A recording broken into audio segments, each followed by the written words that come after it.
You've been asking about him, and today we feature him on My Big Break. He's one of our very own. Now, he would surrender his bus fare to the watchman at the Kenya Broadcasting Corporation studios so they would allow him to access the premises after the expiry of his internship. He also worked for 9 months without a salary at a radio station in Mombasa. He even had a stint serving coffee at a coffee shop in a foreign country. Now, he is one of Kenya's top investigative journalists. Here is my Big Break, the story of Muhammed Ali, also known as Mohaji Chopevu.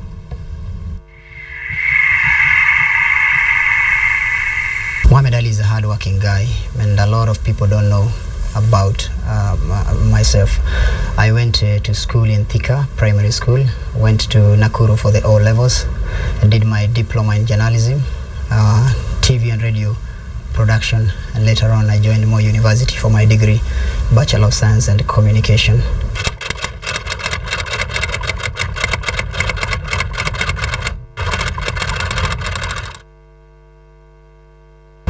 Just like many other Kenyans, I really hustled a lot before getting a job with KTN. First of all, by that time everybody would have gone to KBC for an attachment, so I worked there.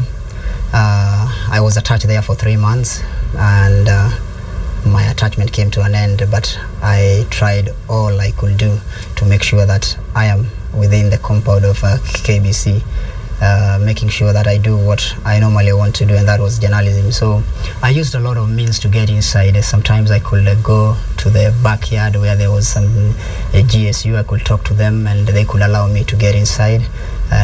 Sometimes I could save my fare, walk from Mbagathi to KBC. I could surrender that fare to the GSU guys who are manning the building for me to get the access. I could beg with the editors that they should spare me. I don't want money, I just want to work there for free. And after that, I think they knew my tricks and I was kicked out. Later on I got an option of going to Mombasa to work with Pwani FM, which is a sister station.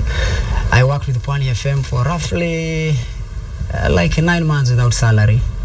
And every time I asked for my salary, I was told, you know, they are still looking onto your case. They are going to give you a job, so you need to relax. So I remember I worked there for 9 months without salary, and later on I gave up, and I was like, let me go out and look for a job. I went to the Middle East, worked in Saudi Arabia for like 3 years.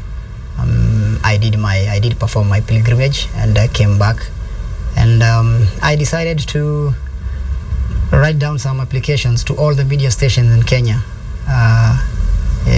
So I did that, and I remember my friend telling me, if you're not going to get the job this time round, then there's something wrong with you. So I had like 20 envelopes full of applications forms, and I went to all the stations that were there by then, and I was just crossing my fingers waiting for any one of them to call me, but it didn't happen. All of a sudden I was called to work with Radio Salam in Mombasa. I applied as a reporter, but they hired me as a producer.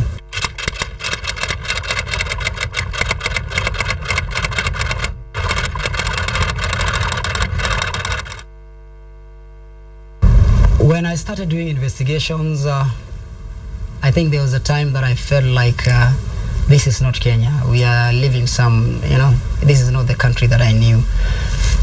Because you could witness murders, people being shot, people being hacked to death. It was during those times of Mungiki, and there was a lot of issues every now and then. If I receive a call, it's all about somebody being killed. If a cop calls me, telling me we have shot 3 criminals somewhere. If everywhere I go is all about blood, dead bodies. So like in 2000, if I'm not wrong, 2007 or 8 there, when they were flashing out to Mungiki in Kosovo, Madare, I went there, and that was my turning point. Let me call it, that was my turning point. That is when I really knew what type of a story I should be doing. A lot of journalists are looking at the 2 sides of the story. You listen to this guy and listen to the other guy, you put together the story and you give it to the public. I don't do the 2 sides of the story, I do the 3 sides of the story. Your side, my side, and then the truth. And that is what is lacking in today's media. We just look at two sides, but you can't sit down, research, analyze, and think about the truth. So when I was really affected when I saw those women being beaten, those jamas being shot, killed, hacked to death. You know, every time I go home, I could see, you know, at night I could get all these nightmares, women screaming, and others asking me, what are you going to do about it? You've witnessed it, what are you going to do about it? So that's how I changed. In fact, I think if you're not careful, you'll end up using drugs if you're covering such things, because you have a lot of stress. And then we are not safe. You don't know who is going to attack you from behind when you're walking in the city.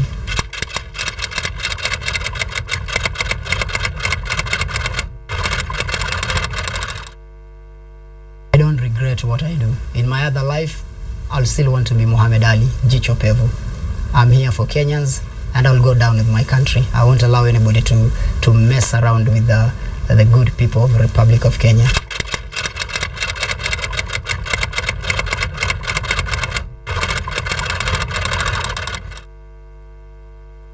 To those who think that being a journalist is an easy thing, it's not really an easy thing. It's all about hard work, dedication. You love your job, but do it. It's a passion. It's something that somebody cannot take it away from you.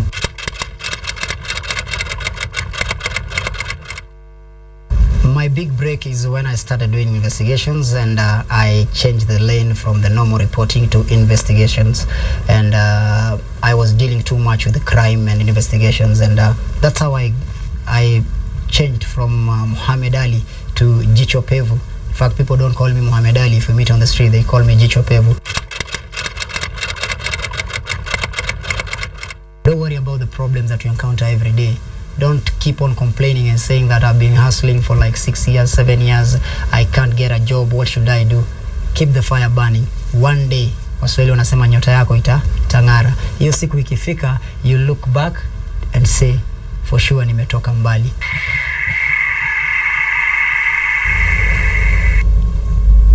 You know, the Swahilis have a saying, ukiona vyaelea jua vimeundwa.